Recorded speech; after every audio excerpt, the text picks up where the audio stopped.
అందరికీ praise lord. యేసుక్రీస్తు నామంలో మీ అందరికీ శుభాభివందనాలు. దేవుని వాక్యాన్ని ధ్యానించుకుందాం. ఈరోజు ప్రార్థన అంశం, పేదలను కనుకరించువాడు ఎలా దీవించబడతాడు లేక ఎలా తప్పించబడతాడు అనే మాటను మనం ధ్యానించుకుందాం. రండి. కీర్తనాలు 41వ అధ్యాయము 1వ వచనం. బీదలను కటాక్షించువాడు ధన్యుడు, ఆపత్కాలమందు యెహోవా వానిని తప్పించును. యెహోవా వానిని కాపాడి బ్రతికించును. భూమి మీద వాడు లేదా ఆమె ధన్యులగును. పిల్లరా, దేవుని వాక్యంలో రాయబడి ఉంది, మనము బీదల మీద కనికరం ఉంచి కటాక్షించినట్లయితే దేవుని వాక్యం చెప్తా ఉన్నది, వారు తప్పించబడతారు. దేంట్లో నుంచి తప్పించబడతారు, ఎలా తప్పించబడతారు, ఎక్కడ తప్పించబడతారు అని ఆలోచిస్తే, పలుమార్లు కొన్ని పరిస్థితులను బట్టి సమస్యలు మనకు ఎదురొచ్చినప్పుడు దేవుడు మనల్ని తప్పిస్తూ రక్షిస్తూ నడిపిస్తూ ఉంటాడు.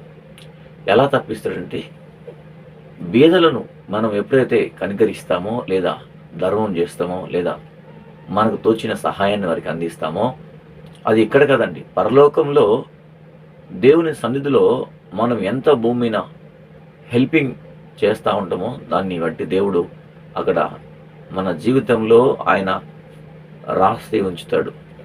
మనం భూమిన ఎలా పొరుగువారి పట్ల ప్రేమను చూపిస్తూ కనికరం చూపిస్తూ ఉంటామో, బీదల పట్ల ముఖ్యంగా కనికరిస్తామో, కొందరైతే బీదలను చూస్తే అసహించుకుంటూ ఉంటారు, చిచి అని మాట్లాడుతూ ఉంటారు. కానీ దేవుని వాక్యంలో మనం ఉన్నది ఉన్నట్టుగా పరిశీలన చేస్తే బీదలను కటాక్షించువాడు ధన్యుడు అని రాయబడి ఉంది.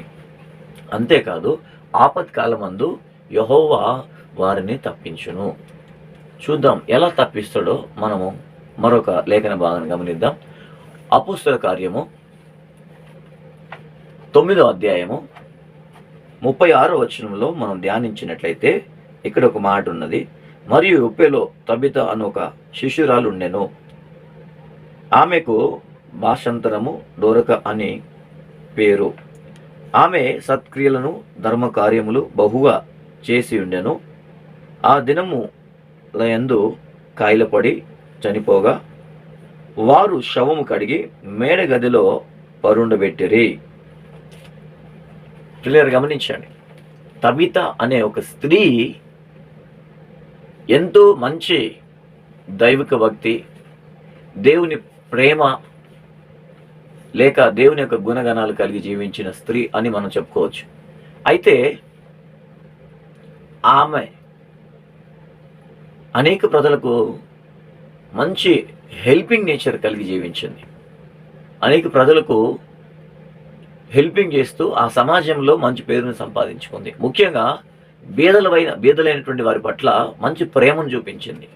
అయితే ఒకరోజు ఆమె కాయిలపడి, అంటే జబ్బొచ్చి ఆమె చనిపోయింది. ఆమె శవాన్ని కడిగి ఎక్కడ పెట్టారంటే, సహజంగా మనిషి చనిపోతే తన భౌతికాన్ని స్నానం చేయించి అంటే కడిగి తీసుకెళ్లి పెట్టెలు పెట్టి సమాధి చేస్తారు. కానీ ఇక్కడ ఏం జరిగిందంటే, ఆమె శవాన్ని కడిగి ఎక్కడ తీసుకెళ్లారంటే మేడ గదిపై తీసుకెళ్లారు. తీసుకెళ్ళి అక్కడ ఉంచి ఏడుస్తూ ఉన్నారు. అయితే వెంటనే పేతురుకు సమాచారం ఇచ్చారు, అయ్యా పలానా ప్రాంతంలో ఒక మంచి స్త్రీ, దైవభక్తి కలిగిన స్త్రీ, దాన ధర్మాలు చేసే స్త్రీ, ప్రజలందరి పట్ల ముఖ్యంగా బీదల పట్ల విధవరాళ్ళ పట్ల మంచి ప్రేమను చూపించినటువంటి ఒక మంచి స్త్రీ చనిపోయిందామా అని విన్నాడు ఆయన. విని వెంటనే అక్కడి నుంచి పేతురు, ఆ సమాచారం విన్న పేతురు ఎక్కడైతే ఈ తబిత అనే స్త్రీ చనిపోయిందో అక్కడికి వచ్చింది. వచ్చిన తర్వాత అతడు అందరం చూశాడు. అలా చూస్తే అందరూ కూడా ఏడుస్తూ ఉన్నారు, విలిపిస్తూ ఉన్నారు, కన్నీరు మున్నీరు ఏడుస్తూ రోధిస్తూ ఉన్నారు. ఆ సమయంలో పేతురు ప్రార్థన చేశాడు. మనం గమనిద్దాం ఆ వాక్య భాగాన్ని. లుద్ద యొప్పేకు దగ్గరగా ఉండట చేత పేతుడు అక్కడ ఉన్నాడని శిష్యులు విని అతడు తడువు చేయక తమ ఎదుకు రావాలని వేడుకుంటకు 2 మనుషులు అతని యొద్దకు పంపిరి. అప్పుడు పేతురు లేచి వారితో కూడా వెళ్ళి అక్కడ చేరినప్పుడు వారు మేడగదిలోకి అతన్ని తీసుకొని వచ్చిరి. విధవరాలందరూ వచ్చి ఏడ్చుచు దూరక తమతో కూడా ఉన్నప్పుడు కుట్టిన అంగీలు వస్త్రములను చూపించు అతని ఎదుట నిలిచిరి.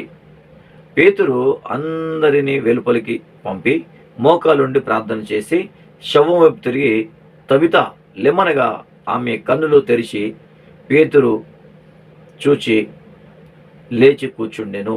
అతడు ఆమెకు చెయ్యి ఇచ్చి లేవనెత్తి పరిశుద్ధులను విధవరాన్లను పిలిచి ఈమెను సజీవురాలుగా వారికి అప్పగించెను. ఇది యొప్పే అంతటా తెలిసినప్పుడు అనేకులు ప్రభునందు విశ్వాసముంచిరి. హల్లెలూయా. ఆ మేడగదిపై శవాన్ని ఉంచినప్పుడు మేడగదిపైకి వెళ్ళి అందరినీ బయటికి పంపించి ఆకాశం వైపు చూస్తూ ప్రార్థన చేశాడు. అయ్యా, ఈ బిడ్డని స్వస్థపరిచయ్యా, లేక బ్రతికించని ప్రార్థన చేశాడు. ఆ సమయంలో పేతురు ప్రార్థన చేశాడని రాయబడింది అక్కడ. వెంటనే చనిపోయిన ఆ స్త్రీ బ్రతికింది. హల్లెలూయా.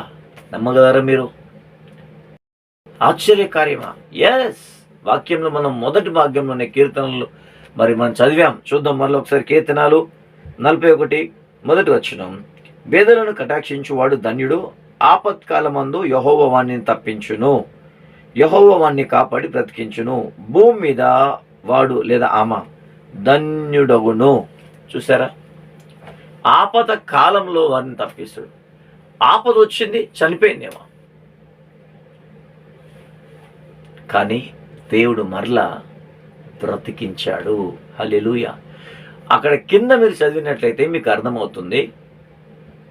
పేతురు రాగానే అక్కడ ఉన్నటువంటి కొంతమంది స్త్రీలు, విధవరాలు అందరూ పరిగెత్తుకుంటూ వెళ్ళి తాను కుట్టిన ఆ వస్త్రాలు, ఆ అంగీలు చూయించి, ఆ బట్టలు చూయించి, అయ్యా ఇదిగో మాతో పాటు ఉన్నప్పుడు ఈ తబిత దొరకనే స్త్రీ మాకు మంచి సహాయకురాలుగా ఉండే, మాకు హెల్పింగ్ చేస్తూ ఉండేది, కానీ ఈరోజు చనిపోయిందని ఏడుస్తూ వారికి కుట్టిన వస్త్రాలు చూయించారు.